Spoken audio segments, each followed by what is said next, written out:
Moving stage right. Tiny bit. Well, just a little bit. I probably went too much. You're there. You're good. Right there. You're good. I felt very robotic for a second, so I had to do the robot.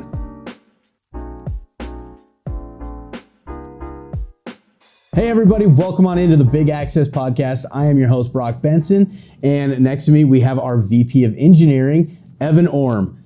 Thanks for joining us once again, buddy. Happy to be here. So Evan was on the podcast just not too long ago where we were talking about engineering and everything that goes into making a fantastic experience for our customers, whether that be end users, whether that be the installers, and even if that's us over here who work at PDK. Evan is the brains behind everything to make sure that it all gets done and taken care of and looks and operates good. So, excuse me, just had a little bit of acid reflux hit me there. That was rough.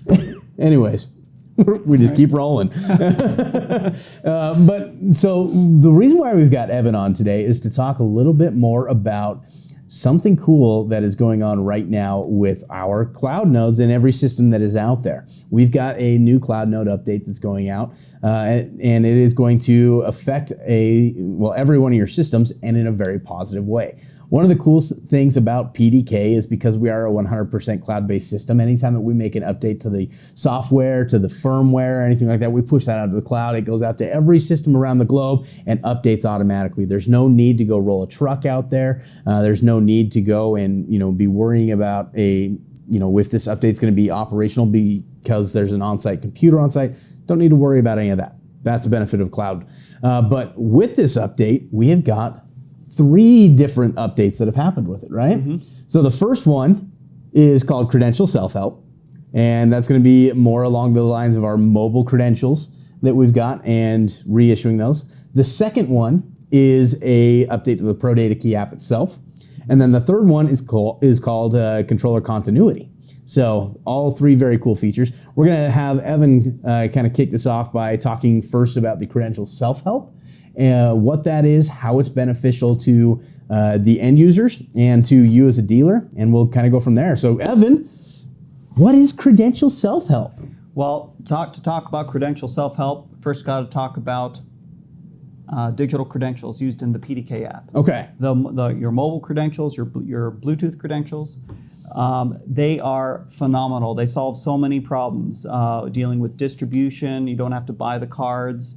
However, there's been something we've noticed with the feedback, which we appreciate the feedback through the app. Keep it coming. Yeah, we really appreciate that, and that is there are situations where digital credentials need to be refreshed. One of the most common situations is when people go out and buy a new phone. We especially see this around holidays, especially around... You start getting the Black Friday deals and everybody's getting their new iPhones. Apple's just released the new one, right? Yeah, and if you're a dealer that uses digital credentials, you're probably acquainted with receiving the email, hey, I need a new credential.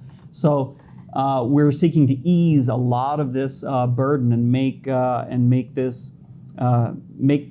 prospect of switching over to mobile credentials and digital credentials to be even more of a easy decision. And so, as a dealer, what you can do once we roll this feature out is you get to select a maximum number of requests that your tenants or whoever is using these credentials have per month to be able to reissue or reset their credentials. So I just went out and I got the latest iPhone. I want to transfer the credential that I have in my old phone to my new phone.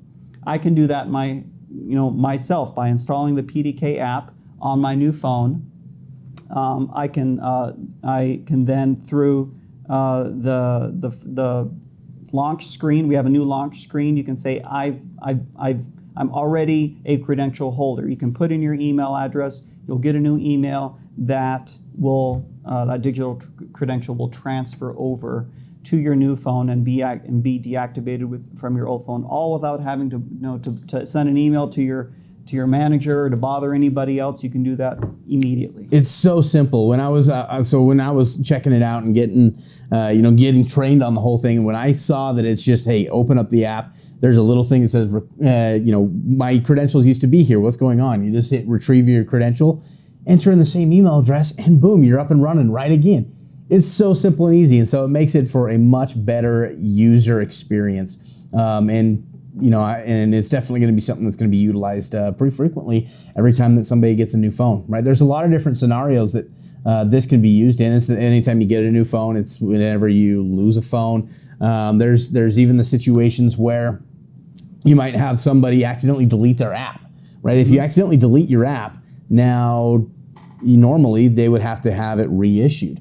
In this situation, they can just go ahead and recover it on their own. And through all of this, we wanted to make sure that the manager stays in control. That this can't result in behavior that is unexpected. And so in your CloudNode settings menu, we've added that drop down saying what's the maximum number. And if someone exceeds that number, and has emailed you, you can go right into their person profile, click on that kebab menu, view their credential reset restrictions, and allow them to exceed that maximum if you choose to do so. So we feel we've covered a lot of this common scenarios and a lot of the uncommon scenarios, and really excited about this feature. That's awesome. So this feature is going to be rolled out to all of the systems that are out there. Every system going forward, should have this defaulted on there, but we're not going to retroactively enable this on every older system, right? So you're going to need to go in there and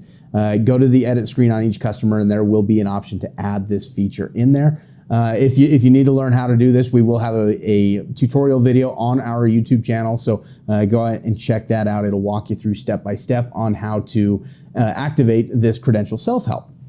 This credential self-help, this also did require an update to the ProDataKey app, right? Yes. In order to have this capability in there. So we have updated the ProDataKey app, and so it'll be out there on your app stores. If you have automatic updates turned on, awesome. You don't need to do anything.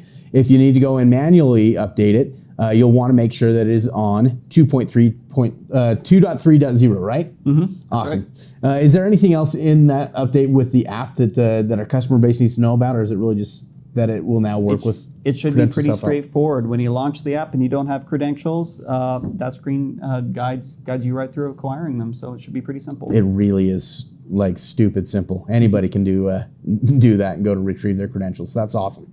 All right, so then there's the third part of this update that we are pushing out, and this is controller continuity.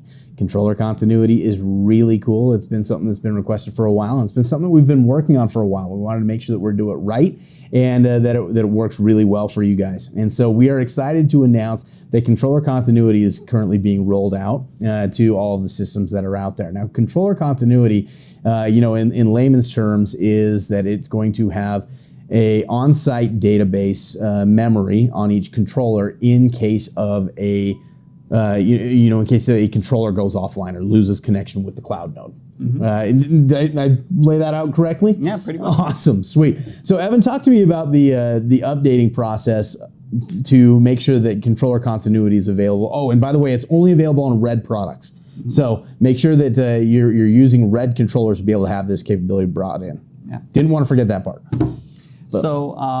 So yeah, as far as the update, it's pretty simple. First, we're going to be updating the cloud. That CloudNode update is necessary as a first step, and as the second step, just updating the firmware on each of those controllers. And we at PDK are going to be pushing that out. We've tested it thoroughly, and should be a very smooth process. So awesome. Mm-hmm. So with controller continuity, like we were saying, it saves all the database information on there. So even if it goes offline, it will still be able to work with your credentials. How long does that work? Like, how long is controller continuity activated on each controller? So it's a good thing you asked that. So controller continuity, it's ideally, these situations shouldn't happen. Where the controller loses connectivity from the cloud. Right. This is a rare scenario to begin with. So, and we recognize that. That's one reason why our system has been working so well up to date without this feature, because connectivity is something that it should be always maintained very, very well. However, if that is breached, you have up to 7 days, or by default 3 days, depending upon a setting that you set within your configuration, for controller continuity to be active. And it's important to make sure that once controllers get into this state, that they get connected back, and that's so that the databases remain synchronized. So yeah, you have 3 days or up to 7 days if you like. And you can adjust that in the settings. So that's very nice and very beneficial there. So you can go ahead and set exactly how long you want this controller continuity to be active. And so once that time period that you select expires, what happens at that point? Does the controller just die and doesn't have any access control at all on it? What is the solution for our dealers? No, e-cards, which have been serving us well, continue to work indefinitely. So whenever you're setting up a system, make sure you set up your e-cards as normal.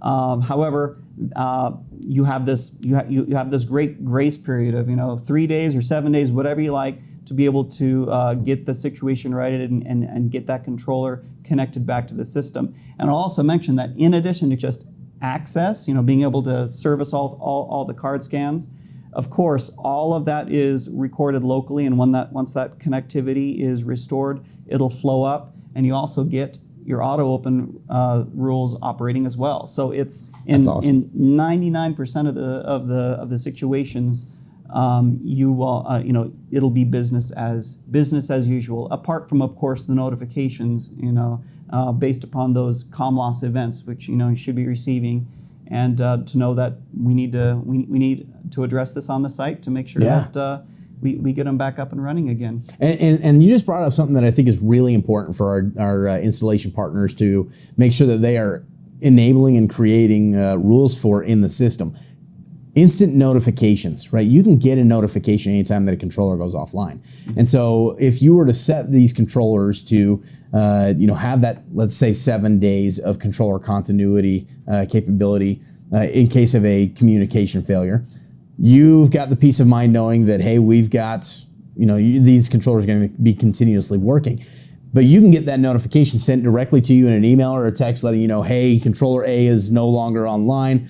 We need to go out and address it. And so then you know that, hey, you know what, we've got a better window that we can go out and take care of this issue before it becomes a real problem. Mm-hmm. And we don't want it, we wanted it to be 7 days because that's a good grace period, but we also need to make sure that those controllers at least come back online at some point to be able to get any updates that they need. And also really, you don't want these controllers to be offline long term. So make sure that you're setting up those notifications so you know exactly when they go offline, and then can go run out to make sure that those connections are restored. Yeah. So really cool updates. Those are, again, rolling out to your systems right now. So if you don't see it on your system right now, be patient. It will get there. We're rolling these out to every system that is out across the globe. Benefits of being cloud-based. But that is about all of the time that we have today on the Big Access Podcast. Evan, thank you a ton for joining us today. This is a really exciting time here at PDK where we've got a lot of things going on, new products, new updates, and man, the future's bright, brother. It is. It's really bright. Anyways, thank you for tuning in again. If you have not already done so, be sure to subscribe to this podcast, give it a 5-star rating, and also let us know if there's anything in particular that you guys are looking to learn, and we will see you next time.